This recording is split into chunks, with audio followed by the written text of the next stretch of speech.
সবার সাথে কথা বলে সিদ্ধান্ত দেয় যে তারা এখান থেকে, যেহেতু এখানে দুইটা রাস্তা বন্ধ আছে, মানুষের দুর্দশা হচ্ছে, এই জন্য তারা এখান থেকে শহীদ মিনারে চলে যাবে। শহীদ মিনারে গিয়ে আরো 2 দিন অবস্থান করবে, যতক্ষণ পর্যন্ত তাদের যে দাবি ছিল যে 20% তাদের যে বাড়ি ভাড়া, এই বাড়ি ভাড়া যদি না দেয় তাহলে তারা ততক্ষণ পর্যন্ত শহীদ মিনারে অবস্থান করবে। তো ওই প্রেক্ষিতে আমরাও তাদের সাধুবাদ জানাচ্ছি, ঠিক আছে আপাতত রাস্তাটা যেন খোলা হয়, খোলা থাকে, এটা ভালো আমাদের জন্য। পরে ওনাদের নেতৃত্বে কিন্তু ম্যাক্সিমামই চলে গেছে।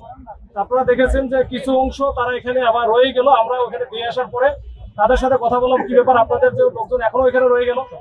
তখন ওরা বলে যে এটা আমাদের সাথে না, তাহলে এরা হয়তো অন্য উদ্দেশ্য নিয়ে এখানে আসছে।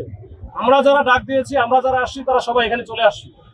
তো অনেকে যদি বুঝে না থাকে, আপনারা একটু বুঝে পাঠানোর ব্যবস্থা করে, আর অন্যদের ব্যাপারে আপনাদের যে ব্যবস্থা নেবেন আপনারা নেবেন, আইনগত ব্যবস্থা।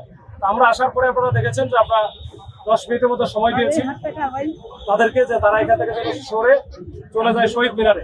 ওরা ওখানে দীর্ঘ কয়েকদিন অবস্থান করে করুক, কিন্তু তারা কিন্তু সরে নাই, বরঞ্চ উল্টাটা করছে।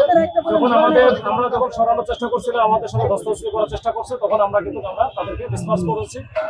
সাউন্ড গেট মেরে প্যানিক সৃষ্টি করার জন্য, যা ভয় ভীতি দেখানোর জন্য আমরা কিন্তু লাঠি দিয়ে বাড়ি বাসছি, রাস্তায় বা শব্দ করেছি, যেন তারা এখান থেকে চলে যেতে পারে। তারা যেহেতু শিক্ষক মানুষ, তারা সারা বাংলাদেশ থেকে এসেছে, অনেকে আসলে অনেক কিছু বোঝেও না, অনেকেই একেবারে নতুন। আর ওই জন্য আমরা কিন্তু খুব বেশি আমরা খুব করি নাই, আমরা ঝামেলাও করি নাই। আমরা জাস্ট ঠেলা দিয়ে বের করে দিচ্ছি যে আপনারা এখান থেকে চলে যান, শহীদ মিনারে অবস্থান করেন, ওখানে যে সিদ্ধান্ত নেবেন নেন। ভাই, তাদের যে অভিযোগ, তাদের 4 জনকে গ্রেফতার করা হয়েছে, ওদের ব্যাপারে কোনো ডিসিশন? আচ্ছা, ওদের যারা বেশি ঝামেলা করেছিল তাদেরকে আমরা ধরা হয়েছে, আপাতত হেফাজতে আছে।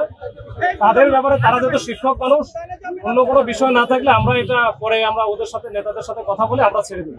এটা নিয়ে কোনো বেশি টেনশন করার কিছু না।